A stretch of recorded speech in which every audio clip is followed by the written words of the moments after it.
Okay, the lighting in here is absolutely atrocious, but I just can't answer questions any better than with this lighting. And I saw this question a while ago, and I really just didn't have the time to answer it. But, so it's for Brenda Rawlings. I saw you asking how people put honey into toilet paper. It didn't kind of make sense to you, and I get that because it didn't make sense to me either. So I got out some honey. So you take a piece of tissue paper. I use tissue paper. I know Amber uses unscented, like just Kleenex. Just make sure there's no crap in the Kleenex. So, but I use tissue paper. I take a square or two. In this case, I'm just taking one square. So I pop down a big glob of honey on that tissue paper, so you can see that honey on there. And then after that, so I'm going to show it to you. I'm going to fold it. I fold it in half. You can see how that honey is coming through there. And that's really all you'd have to do, but I actually sometimes fold it in half again. You can still feel the honey. It's just tacky. And then I cut a piece of toilet paper roll, so I cut it so that there's a nice strip of it, and I put some little V's in there. And I oftentimes will just put this and stick it on there. And then I'll set this inside my bee home.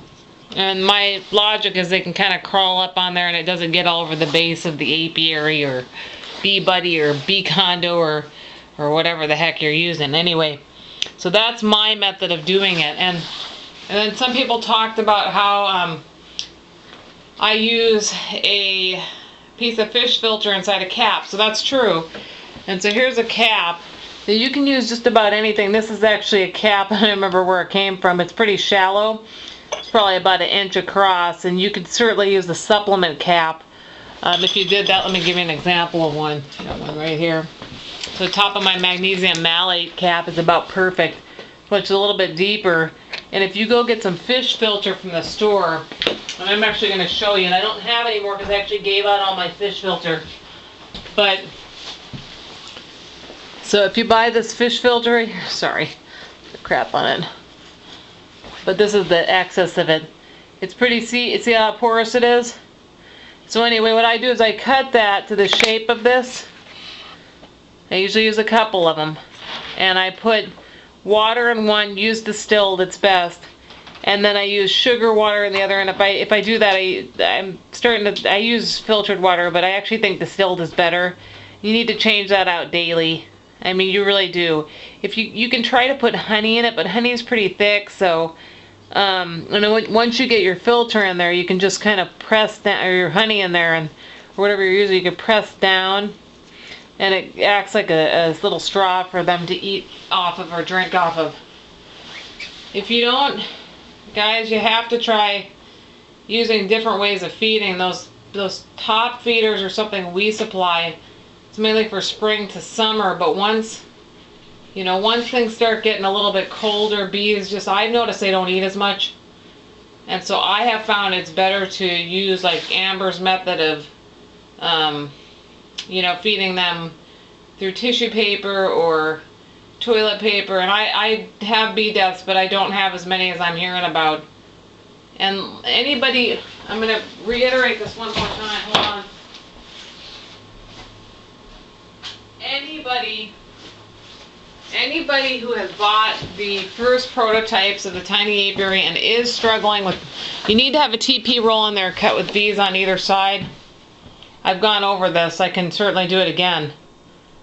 So when you cut V's, I wish I had a toilet paper roll present, but I don't, so I'm going to have to kind of make one for you. So when you cut those V's, see, let's pretend this is a toilet paper. You cut one on one side, see, and then if this were closed, you would cut one on the other side, and then you'd repeat that process at the top. And I sometimes cut this down, so I sometimes don't want my toilet paper roll that tall, and I'll put in these vertical cuts too. Bees like to hide and they like to cling, so if you put this in your apiary or bee home or whatever, it's going to help them.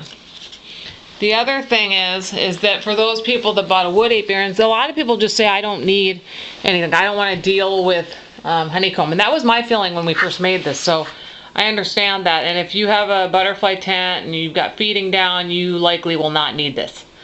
But if you are not letting your bees fly, which I can tell you that I think that's going to be problematic in the long run.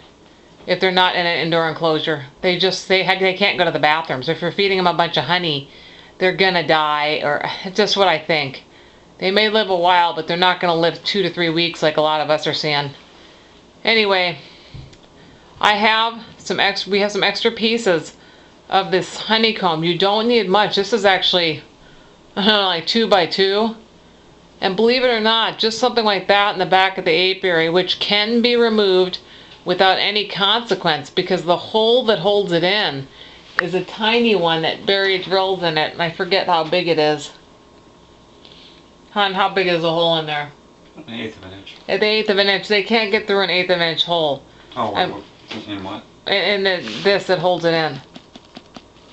If you make a drill hole in this, how big is it? To hold it in? Yeah, it's about 1/8 of an inch. So like Ferris's Bee Buddy has, I think, a 1/4 inch hole on the thing that holds it, doesn't it? It's big enough for a bee to walk right through it, so yeah. Ours is either a 1/16 of an inch or it's an 1/8 of an inch. It can't. Yeah. Because I know his is quite large, the hole, and the reason I know that is because bees can walk right through it. And that's why when Barry made the door for securing, he did not make the hole. He made it with the small drill bit, much smaller than the one on the Bee Buddy. So the hole in this is so small that if it did get dirty, you can just take it out. You could even replace it with another piece if it really got filthy. You could buy a couple of them. So I mean, it's not the same thing. The concern isn't as well warranted because you can actually clean it and or remove it. And you can clean this type of stuff. I know someone who got a big problem in there. They got honeycomb. I'm not going to go into who it is. It's private. I mean, it's common to get this. Their bees started making honey in there, and I think they ended up getting some mold in there, and there was even some maggots in there. And her husband took it apart and cleaned it and used vinegar water, I think. And that was it. It worked. So for those people out there with this old style of apiary, I've used it with the butterfly enclosure, no issue. But honestly, I kind of do like a small piece of this in there because bees like to cling to stuff. So what I found out is that, yeah, well, at least it helps them cling. Having said that, the toilet paper roll also does that, but this would give you a little bit of an edge. And I think we put it up online, I don't know, for like $4 shipped to you, and that's pretty cheap. So, you know, I'm open to sending out stuff like these caps with filters, or at least just the filter material. I don't really think you need me to send you a cap. But if I did that, I'd have to add on, I don't know, like 75 cents to the cost of it or something like that. It's not going to be that much. So please let me know if you want that. There's a group that I made called, I think, I don't know, Understanding the Tiny... Sorry, there's just so many groups going, I can't even think of it. Hold on one second. I'm trying to get the name of the group because I can't remember the name of my own group.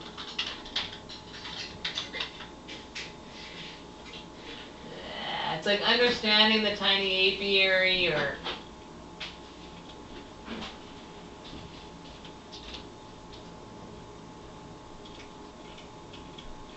Can't find my own group. But it's like Understanding the Tiny Apiary or Figuring Out the Tiny Apiary. So I'll try to find that and post another video on it. And then I have a YouTube channel which I posted in Amber's group. I can't even remember the name of that. I'm just so tired.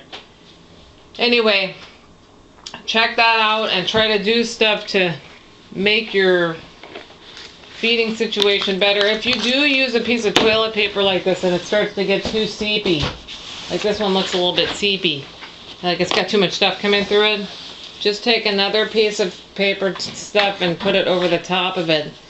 When you push down on it, the honey will come through it enough for them to drink. Okay, thank you guys. I hope that you learned something from it and it helps some. Bye-bye.